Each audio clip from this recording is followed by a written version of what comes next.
चलें আমরা পৌঁছে গেলাম মধুময় শ্রীধাম বৃন্দাবন। আর এই মধুময় শ্রীধাম বৃন্দাবনে শ্রীমতী রাধারানী বেলি অবসান কাল। এই বেলি অবসান কাল কাকে বলে গো? কাকে বলে বেলি অবসান কাল? ভোরের বেলা। ভোরের বেলাকে বেলি অবসান কাল বলে। মানে দিনের শেষ আর সন্ধ্যার শুরু, যেটা হচ্ছে সন্ধ্যা বেলায়, গধূলি বেলায়। শ্রীমতী রাধারানী আমার কাকে নিয়েছে? কলসি। আর কলসিটা নিয়ে যাচ্ছে কোথায়? যমুনার ঘাটে জল আনতে। আর জল আনতে গিয়ে রাধারানী কি করেছে জানো? কলসিটা কাকে নিয়ে? আজ পূর্ণ জলে গে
নাম বলা নিষেধ। 105 টাকা আমার গিরিধারী গোপালকে গোপালের সেবার জন্য দিয়েছে।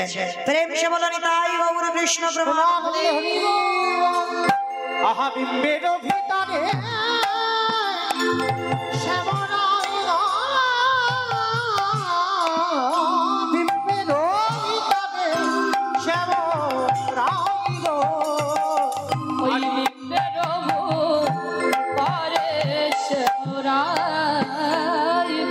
আমার শ্যামে না গো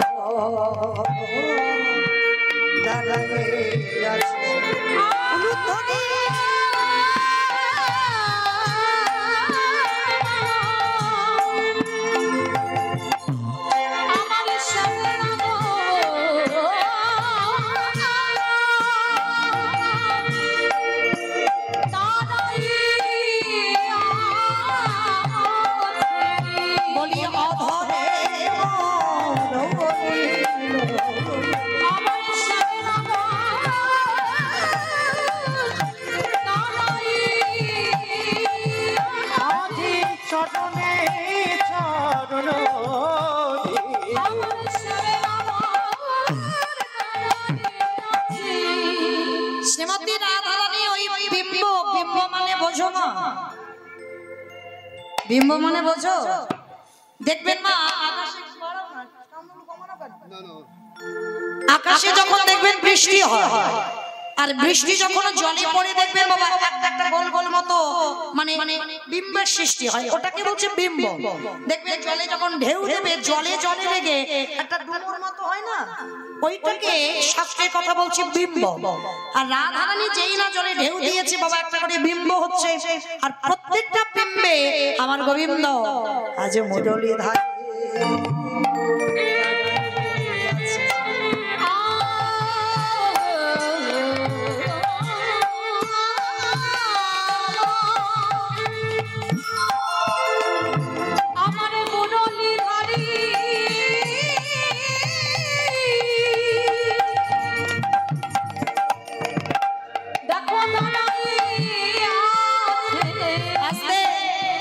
মুরলীধারী দাঁড়িয়ে আছে মায়েরা, বিম্বের ভিতরে কি কৃষ্ণ আছে? কিরকম বোকা মেয়ে দেখো আমার রাধারানী, কৃষ্ণ প্রেমে এমন বিভোর, প্রত্যেকটা বিম্বে দেখছে কৃষ্ণ, কিন্তু কৃষ্ণ তো বিম্বের মধ্যে নেই। কৃষ্ণ আছে কদম্ব বৃক্ষের ডালে বসে বসে বাবা রাঙাচরণ দোলা দিচ্ছে, মাসিটা বাজাচ্ছে। আর ওই প্রতিচ্ছবিটা যমুনায় করেছে, আর ওই ছবিটা বাবা প্রত্যেকটা বিম্বের মধ্যে যেন কৃষ্ণ দেখা যাচ্ছে। আর যখনই দেখা যাচ্ছে রাধারানী মনে মনে করছে অনেকদিন পরে পেয়েছি, ধরি ধরি মনে করি ধরিবারে নাহি পারি, হে গোবিন্দ হে গোবিন্দ আজ যখন তোমাকে হাতে নাতে ধরেছি, হাতে নাতে ধরে করি তোমার ব্যবস্থাটা। ওই কলসিটা নিয়ে রাধারানী কত বোকা দেখো, রাধারানী কি করেছে যমুনার ঘাটে কলসিটা এমনি করে ধরেছে মুখ আর ধরে আস্তে আস্তে ঢেউ দিচ্ছে, মানে ওই যে বিম্বের ভিতরে কৃষ্ণের ছবি আস্তে আস্তে করে ঢেউ দিয়ে কলসির ভিতরে দিয়েছে, আর কলসির ভিতরে দিয়ে মুখটাকে আঁচল দিয়ে ভালো করে বেঁধে দিয়েছে, আর বেঁধে দিয়ে তাকে তুলে নিয়েছে। কাকে তুলে নিয়ে বলছে বধূ অনেকদিন ধরে মনে মনে করি আমি তোমায় ধরবো ধরবো, কিন্তু ধরতে পারি না, আর আজকে যখন ধরেছি চলো আমি তোমাকে মুখ বন্ধ করে আমি আমার বাড়িতে নিয়ে যাব। কলসিতে নিয়েছে মা, আর কলসিটা কাকে নিয়ে এক পা দু পা করে রাধারানী গৃহের দিকে ফিরছে। ওমা আমার বধূ দম বন্ধ হয়ে যায়নি তো? আঁচল দিয়ে তো মুখটা মানে কলসির মুখটা তো এঁটে দিয়েছি, যদি দম বন্ধ হয়ে যায়। এইবার আঁচলটা খুলেছে, আর আঁচলটা খুলে বাবা যেই না তাকিয়েছে কলসির ভিতরে দেখে না সে বিম্ব না। অমাইরা বিম্ব চিরস্থায়ী, ও তো ঠেকা লাগলেই বাবা ফেটে যাবে, যাবে না? তা যেই না কলসির গায়ে বিম্বটা লেগেছে ফেটে গেছে, আর ফেটে যেতেই কি গোবিন্দ আমার ওই বিম্বের ভিতরে ছিল? গোবিন্দ তো আমার কদম্ব বৃক্ষের ডালে ছিল, ছবিটা পড়েছিল। রাধারানী কি করেছে বাবা রেগে গিয়ে আজকের কলসিটাকে নিয়ে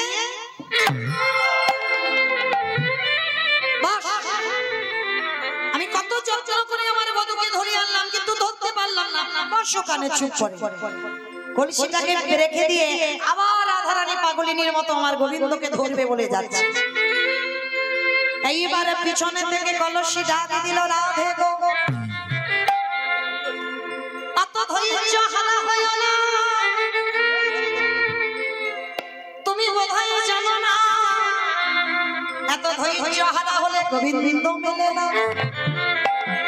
কি গো ভালোবাসানো মানুষ যদি পেতে হয় আগে তোমার ধৈর্যটাকে স্থির করে রাখতে হবে, তোমাকে ধৈর্য রাখতে হবে। বলি ধৈর্য কৃষ্ণ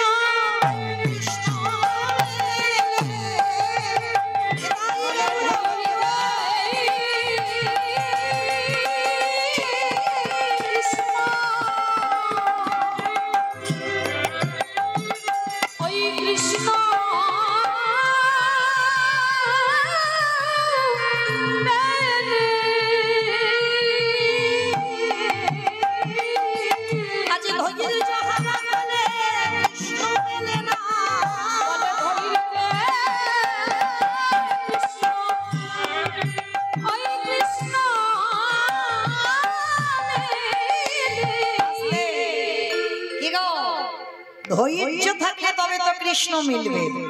একবার ডাকলাম, দুবার ডাকলাম, তিনবার ডাকলাম, 1 মাস হলো, 1 বছর হলো, ছোটবেলা থেকে বৃদ্ধ বয়স হলো, আরে একবারও সাড়া দেয় না তো আর ডাকবো না, প্রয়োজন নেই। কে বলেছে? সাধিতে সাধিতে যদি কৃষ্ণ কৃপা করে, কৃষ্ণ কৃপা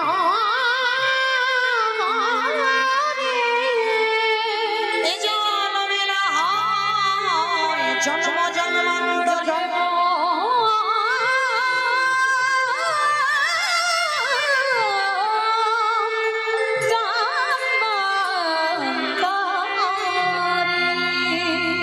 কর্ম করে যাও, ফলের আশা করো না, সময় মতো ভগবান ঠিক ঘরে পৌঁছে দেবে। রাধারানীকে কলসি বলছে, মৌমিতা বলছে না। কলসি বলছে রাধে অত অধৈর্য কেন? ধৈর্য রাখো, ধৈর্য কৃষ্ণ মেলে। তা রাধারানী বলছে ওরে বাবা তুই তো একটা মাটির কলসি, তুই আবার এত ধৈর্য বুঝলি কি করি? বলে রাধে গো, এই জায়গাটা সবাই একটু মন দিয়ে শুনবে। এই যে কলসি বলছে ধৈর্য কৃষ্ণে মেলে, ধৈর্য কৃষ্ণ পাওয়া যায়।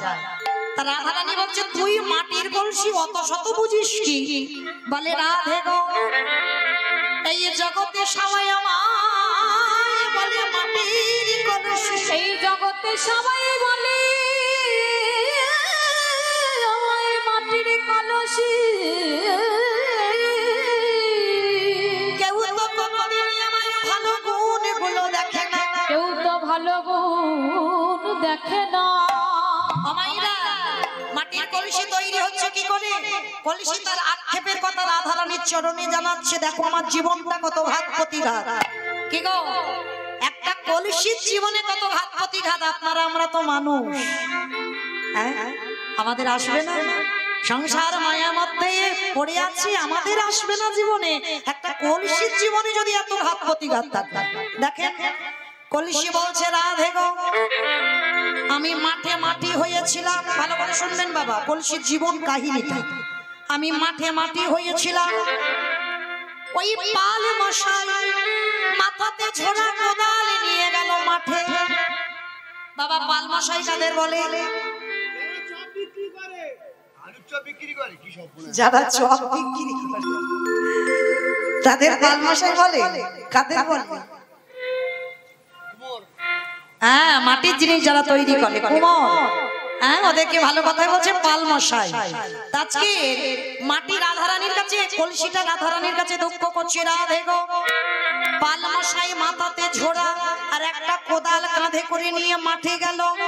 ওই মাটিটা কেটে ঝোড়াই তুলে পাল মশাই মাথার উপরে তুলে নিল। মাটির মনে মনে আনন্দ, হে গোবিন্দ, হে গোবিন্দ, আমার কথা পাল মশাই ভেবে আজ আমাকে কেটে মাথার উপরে তুলে নিল। কিন্তু তারপরে দেখে তা নয়, তা নয়। এইবার মাথাতে ঝোড়াই করে মাটি বয়ে নিয়ে বাড়িতে ফেললো। আমাইরা বাড়ির উঠানে দুধ করে ফেলে দিল। আর যেই নাম ফেলে দিল, এবার বাড়ির লোকজনেরা বালতি কলসিতে করে জল আনছে, জল এনে বাবা একটু একটু করে ওই মাটির উপরে ছিটিয়ে ছিটিয়ে দিচ্ছে। আর যখন মাটিতে ছিটিয়ে দিয়েছে, মাটি কেঁদে কেঁদে বলল, কেঁদো আমার, তুমি আমার কষ্টের কথা ভেবে আমার এত আদর যত্ন করছো। কিন্তু তারপরে দেখে তা নয়, তা নয়। আওয়াজ এই না বিকাল হলো, এইবার পাল মশাইয়ের বাড়ির লোকজনেরা সবাই ওই মাটির উপরে উঠে দাঁড়িয়েছে। এইবার কি করছে গো, একেবারে পেশাই করছে, একবার পর সবাই মিলে মারাচ্ছে। আর এত জুড়ি জুড়ি মারাচ্ছে, মাটি কেঁদে কেঁদে বলে, হাই ভগবান, আমি মাঠে ছিলাম ভালো, কে বলেছিল তোমার এত ভালো করতে? এইবার বেশ করে সবাই মারানো হয়ে গেল, কাদাটাকে মানে ননি মতো ভাব। এইবার চরকায় ঘোরাচ্ছে, বন বন বন বন করে ঘুরছে। এ তো আরো জ্বালা দ্বিগুণ বেড়ে যাচ্ছে। মাটির মাথাটা বন বন করে ঘুরছে, এ দেখছে আরো দ্বিগুণ জ্বালা, আমি মাঠে ছিলাম ভালো, এ আরো দ্বিগুণ জ্বালা, কে বলেছিল তোমার এত ভালো করতে? এইবারে যখন চরকায় ঘুরিয়ে কলসি তৈরি হয়ে গেল, কলসি তৈরি হয়ে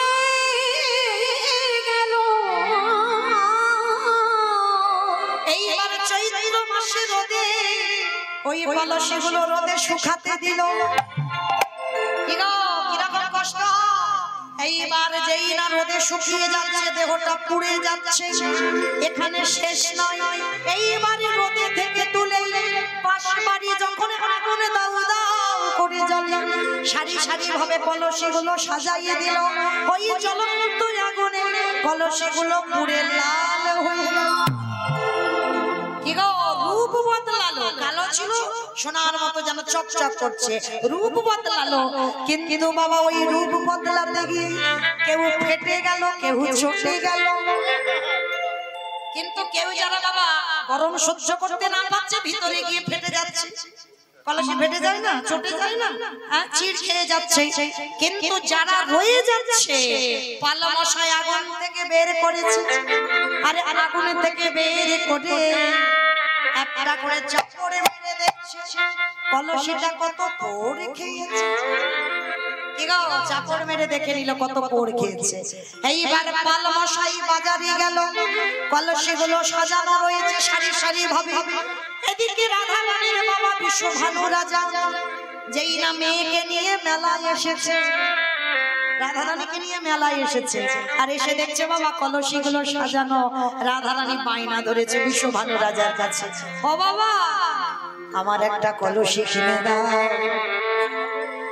তা বিশ্বভানু রাজা বলছে, দাঁড়া মা, কলসি যখন চেয়েছিস তোকে দেব। এইবার কলসিটা নিয়েছে। আজ বিশ্বভানু রাজা কলসিটা নিয়ে ভালো করে চড় মেরে দিয়েছে। ওই কলসিটা কত পড়ে খেয়েছে। কলসি কেঁদে কেঁদে বলে, হাই ভগবান,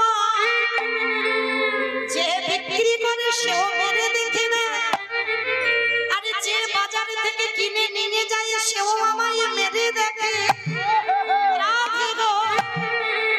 মাঠে মাটি হয়ে থাকা থেকে বাজারে বিক্রি হওয়া পর্যন্ত যদি জীবনে এত ঘাতে প্রতিঘাতে সহ্য না করতাম, যদি তোমার বাবা কিনে তোমার কাকে তুলে না দিত, তুমি যদি আমাকে নিয়ে যমুনার ঘাটে না যেতে, তাহলে বলো বলো যুগল চরণ কি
অত ভেঙে পড়ছো কেন?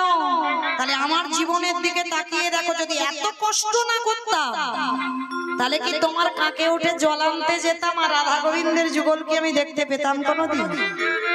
রাধা রানী কলসির কথা শুনে বলছে, চল, তোর জীবনে যখন এত কষ্ট, চল আর আমি তোকে কষ্ট দেব না, চল বাড়িতে চল। ও বেটাকে ধরা যাবে না, ওকে ধরে রাখা যায় না, চল। রাধা রানী আমার কলসিটা আজ ফেলে দিয়ে যেই না ঘরে ফিরে এসেছে। রাধা রানী শাশুড়ি ননদী, মানে কাল ননদী কুটিলা, রাধা রানী বাড়িতে ফিরেছে। ফিরতেই বাবা কুটিলা ধরেছে, বউ আইব। রাধা রানী প্রতিদিন বাবা, রাধা রানীর বাবা বিয়েতে যৌতুক দিয়েছিল বাবা সোনার কলসি, রাজা তো সোনার কলসি, আর মেয়েকে দেখভাল করবার জন্য 8টা দাসী পাঠিয়েছিল, অষ্টশস্য। আর সেই 8 জনকে দেখবার জন্য এক একজনের পিছনে বাবা আরো 8 জন করে পাঠিয়েছে, মানে 8 8 64। তার মানে একটা মেয়েকে বিয়ে দিতে বাবা পিছনে কতজনকে পাঠাতে হয়েছে ভেবেছো? হ্যাঁ, দেখেছো কত বড় নাকি হাঁড়ি বস্তু খাওয়ার জন্য। রাধারানীর বিয়েতে বাবা এগুলো শুধু যৌতুক হয়েছিল। রাধারানীকে দেখবে 8 জন সখী সাজাবে গোজাবে, 8 জন সখী, আবার 8 জন সখীর পিছনে এক একজনের পিছনে আরো 8 জন করবে। এতজন মেয়ে ছিল বাবা, আর এতজনকে পাঠিয়েছিল রাধারানীর সঙ্গে রাধারানীর শ্বশুর বাড়ি। আর মেয়ের বিয়েতে যৌতুক দিয়েছিল সোনার কলসি। আজকে ননদি বেশ করে ধরেছে, বউ আরে সোনার কলসি তুই হারালি কি করে? এই জায়গাটা বাবা একটু ভালো করে মন দিয়ে শুনবে। রাধারানীকে প্রশ্ন করছে, সোনার কলসি হারালি কি করে? আগে উত্তর দে। রাধারানী কিছু বলতে পারছে না। তেমন সময় ললিতা ইঙ্গিত করে, কারণ ললিতা বাবা যারা মরম সখী হয় এদের সঙ্গে মুখে মুখে কোনো কথা হয় না, চোখে চোখে কথা হয়। তার নয়নে নয়নে রাধারানীকে প্রশ্ন করছে, কি রে কলসিটা গেল কোথায়? কার কাছে দিয়েছিস নাকি ফেলে ফেলে দিয়ে এসেছিস? কি করেছিস? কলসি কই? সোনার কলসি, অনেক টাকা দাম, গেল কোথায়? আচ্ছা মায়েরা বলো তো, যখন কোনো মানুষ তামার আংটি পরে, তামা পড়তে পড়তে বাবা কিছুদিন পরে যখন একটা রূপোর আংটি তৈরি করে, তখন কি বাবা তামা পড়তে ভালো লাগবে? কোনদিন লাগে? লাগবে না। তামাটা ফেলে দেবে, ফেলে দিয়ে বাবা রূপোর আংটিটা পরবে। এইবার রূপো পড়তে পড়তে কোনো কষ্ট করে অনেক কাজকর্ম করে যখন ইনকাম বেশি হবে বাবা অনেক কষ্ট করে একটা সোনার আংটি বানালো।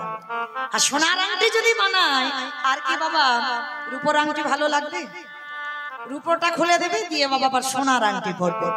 আর সোনার পরার পরে যদি আরো উন্নতি হয়ে যায়, যদি বাবা একটা হীরের আংটি তৈরি করে, তখন কি আর সোনার আংটি ভালো লাগবে? লাগবে না। সোনাটা খুলে দিয়ে হীরের আংটি পরবে। তা ললিতা ইঙ্গিত করে বলছে, আরে সোনাটা এত বহুমূল্য, তা সোনার কলসি ফেলে দিলি, তোর সোনার কলসি হারিয়ে গেল, তাহলে সোনার থেকে কি আরো মূল্যবান জিনিস পেলি?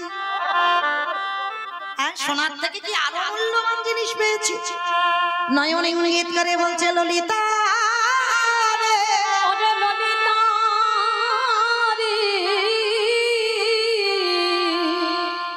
আমি ওই সোনা মণি মানিক্যের থেকে আরো মূল্যবান সম্পদ দর্শন করলাম, আরো দর্শন করলাম। ওই সোনার কলসি নিয়ে যখন যমুনার জলে ঢেউ দিলাম, ওই ঢেউ দিতে দিতে সেই রূপের মানুষ আমি দর্শন করলাম। আরে ওই রূপের মানুষ দর্শন করিতে করিতে যেই নাই আমার নয়নটা সেই নয়নে পড়ে গেল। ওরে ললিতা কখনই আমার কাঁধ থেকে ওই সোনার কলসি যমুনার জলে ভেসে গেল। ললিতা রে, আমি ওই কলসিতে জলে ভরে আনতে পারলাম না, ওই কুম্ভে আমি জলে ভরে আনতে পারলাম না। কেন জানিস ললিতা? ওই রূপের মানুষ দর্শনে করে আমি ঘরে ফিরে আনলাম। আরে ঘরে ফিরে আসবার সময় আমি কি আনলাম জানি? আমার নয়ন কুম্ভে জল ভরে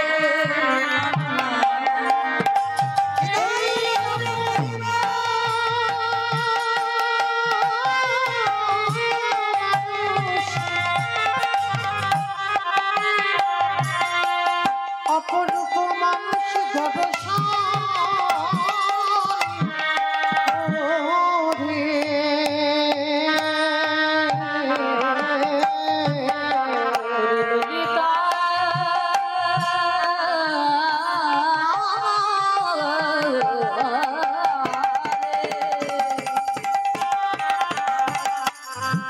আমার নয়ন কুম্ভে জল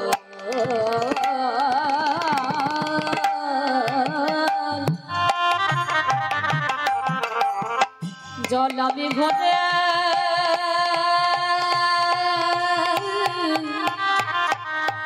হে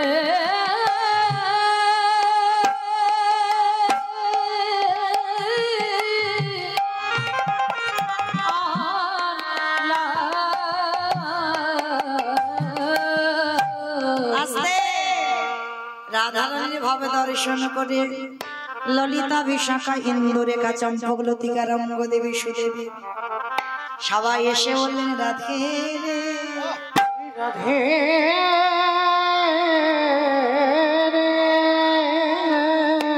আমরা হরিদাসীর বদনে হরি কথা শুনতে বড় ভালোবাসি বড় ভালোবাসি। রাধে আজকে তোর মধুর রূপের কথা একটু বলবি শুনবি তো না আমার মধুর রূপের কথা চল তবে আমি যে বলবো আমি যে রূপ দেখেছিলাম সব আজ দেখলাম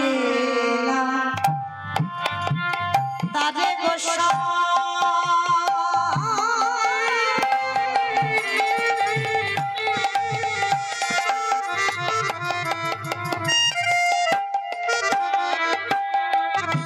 আমি দেখে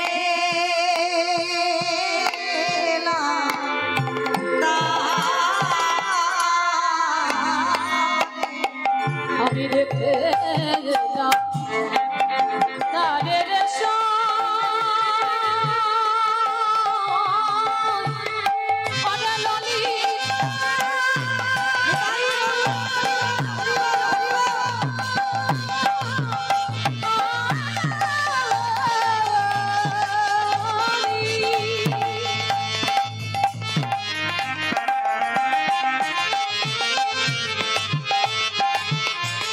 ওদের আমার প্রাণের সজনী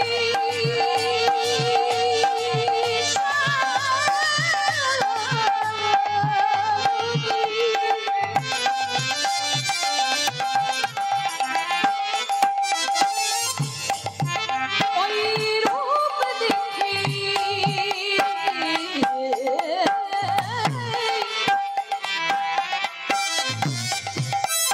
আমি ধরতেও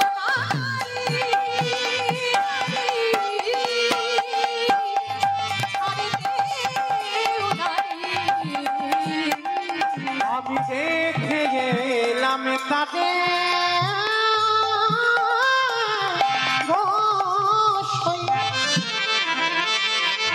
আমি দেখে গেলাম একে অঙ্গে কত না রূপ নয়নে না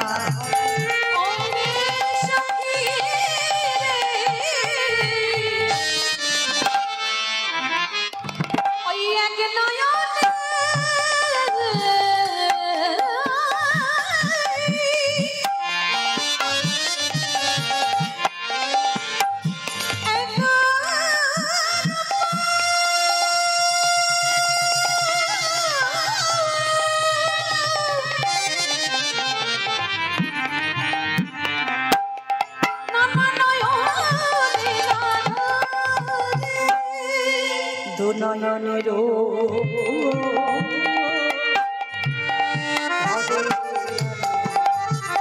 আমাদের তো